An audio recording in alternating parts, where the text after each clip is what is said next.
할렐루야. 2월 3일 금요일입니다. 오늘도 주님의 사랑과 또 인도하심과 함께 하심이 우리 성도님들의 가정과 또 일터 가운데 함께 하기를 주님의 이름으로 축원합니다.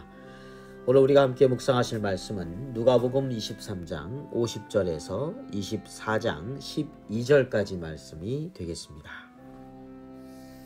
공회의원으로 선하고 의로운 요셉이라 하는 사람이 있으니 그들의 결의와 행사에 찬성하지 아니한 자라. 그는 유대인의 동네 아리마대 사람이요 하나님의 나라를 기다리는 자라. 그가 빌라도에게 가서 예수의 시체를 달라하여 이를 내려 세마포로 싸고 아직 사람을 장사한 일이 없는 바위에 판 무덤에 넣어두니 이날은 준비일이요 안식일이 거의 되었더라. 갈릴리에서 예수와 함께 온 여자들이 뒤를 따라 그 무덤과 그의 시체를 어떻게 두었는지를 보고 돌아가 향품과 향유를 준비하더라. 계명을 따라 안식일에 쉬더라. 안식 후 첫날 새벽에 이 여자들이 그 준비한 향품을 가지고 무덤에 가서 돌이 무덤에서 굴려 옮겨진 것을 보고 들어가니 주 예수의 시체가 보이지 아니하더라. 이로 인하여 근심할 때 문득 찬란한 옷을 입은 두 사람이 곁에 섰는지라. 여자들이 두려워 얼굴을 땅에 대니 두 사람이 이르되 어찌하여 살아있는 자를 죽은 자 가운데서 찾느냐. 여기 계시지 않고 살아나셨느니라. 갈릴리에 계실 때에 너희에게 어떻게 말씀하셨는지를 기억하라. 이르시기를 인자가 죄인의 손에 넘겨져 십자가에 못 박히고 제3일에 다시 살아나야 하리라 하셨느니라 한데 그들이 예수의 말씀을 기억하고 무덤에서 돌아가 이 모든 것을 11 사도와 다른 모든 이에게 알리니 이 여자들은 막달라 마리아와 요한나와 야고보의 모친 마리아라. 또 그들과 함께한 다른 여자들도 이것을 사도들에게 알리니라. 사도들은 그들의 말이 허탄한 듯이 들려 믿지 아니하나 베드로는 일어나 무덤에 달려가서 구부려 들여다보니 세마포만 보이는지라. 그 된 일을 놀랍게 여기며 집으로 돌아가니라. 아멘. 자, 예수님은 십자가에 달려 고난을 당하실 때 제자들 대부분이 도망을 갔습니다. 끝까지 십자가에 따라갔던 제자는 사도 요한이고요. 멀찍이서 두려움 가운데서 바라봤던 제자는 베드로입니다. 그리고 대부분은 예수님의 제자라는 것을 노출될까봐 그것을 두려워했고 도망하였습니다. 그런데 오늘 예수님의 숨은 제자가 나옵니다. 아리마대 출신 요셉이라고 하는 사람입니다. 그는 공교롭게도 예수님을 십자가에 못 박혔던 그런 결정을 했던 이 산헤드린 공회 회원이었습니다. 만장일치로 의결하는 산헤드린 공회에 그는 불참했고 그들의 결의와 행사에 찬성하지 않은 형태가 된 것이지요. 그리고 빌라도에게 예수님의 시체를 달라고 이 아리마대 출신의 요셉이 용기 있게 말을 했습니다. 오늘 52절 말씀에 보면 23장 52절에 보면 그가 빌라도에게 가서 예수의 시체를 달라하여 이렇게 말씀하고 있죠. 빌라도에게 예수의 시체를 달라라고 하는 것은 상당히 위험한 행동이 될 수 있습니다. 왜냐하면 요셉이 예수님의 제자라고 하는 것을 인정하는 것이 되는데 이렇게 되면 해를 받을 수 있기 때문이죠. 더욱이 그는 산헤드린 공회원이었습니다. 그러니 더 위험할 여지가 있다는 것이죠.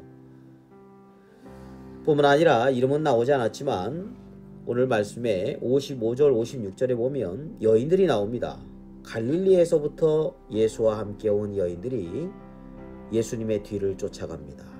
무덤과 그의 시체를 어떻게 두었는지까지도 보면서 돌아가서 향품과 향유를 준비하는 그러한 모습을 보게 되죠. 예수님이 십자가에 달리는 그 순간까지 그 여인들은 함께했고 그 무덤에서 이제 모든 시체를 이제 준비하는 과정까지도 이 여인들은 따라갔던 것을 보게 됩니다.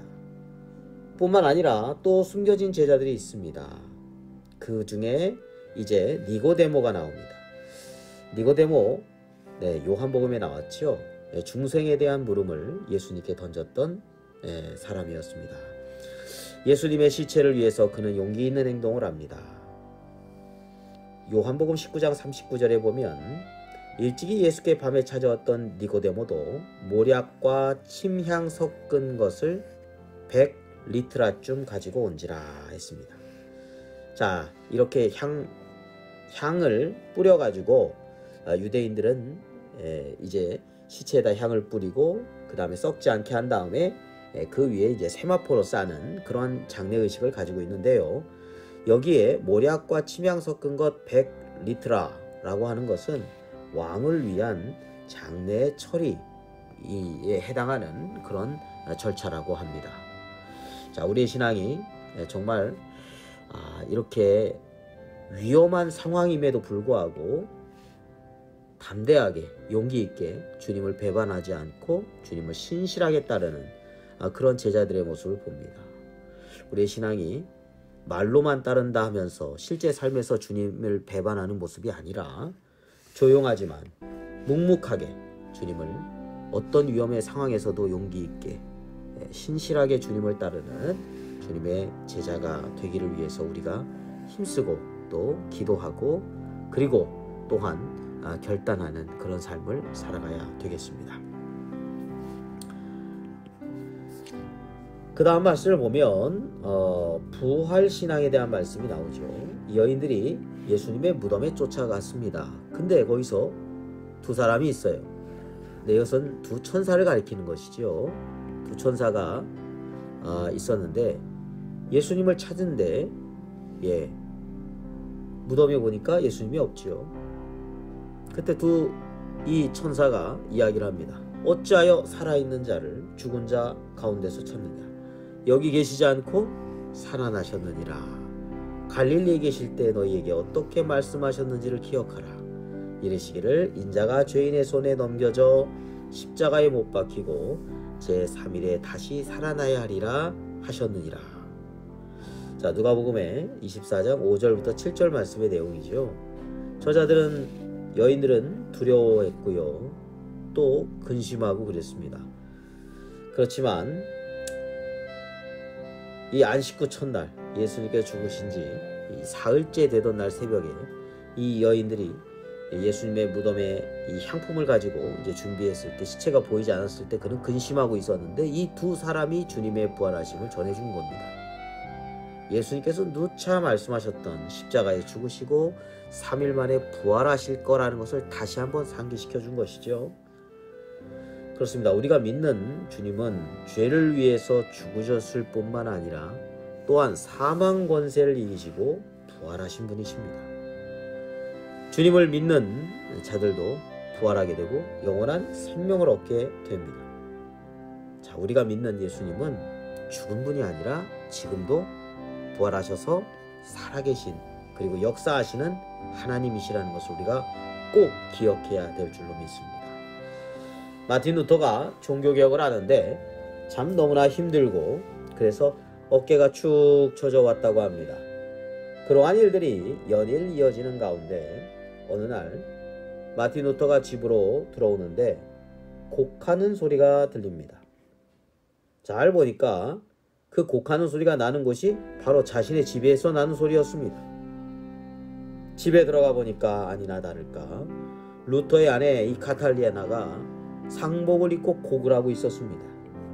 그래서 깜짝 놀란 루터가 누가 죽었냐고 무슨 일이냐고 물었습니다. 이에 카탈리나가 이렇게 말합니다. 하나님이 죽으셨습니다.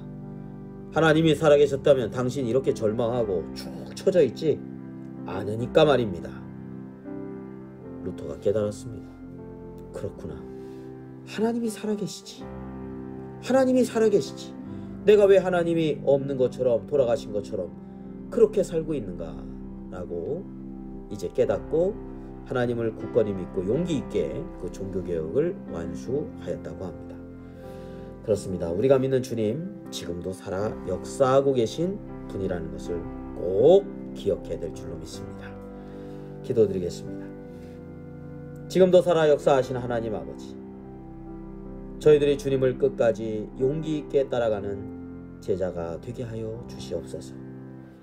어떠한 시험과 역경이 있어도 결코 눌리지 않고 낙심하지 않고 온전히 주님만을 따라가게 하여 주시옵소서. 주님, 부활의 주님을 믿습니다. 오늘도 살아계신 하나님을 믿고 담대히 세상을 이기는 삶이 되게 하여 주시옵소서. 우리의 부활과 영원한 생명이 되어주시는 예수 그리스도의 이름으로 기도드립니다. 아멘.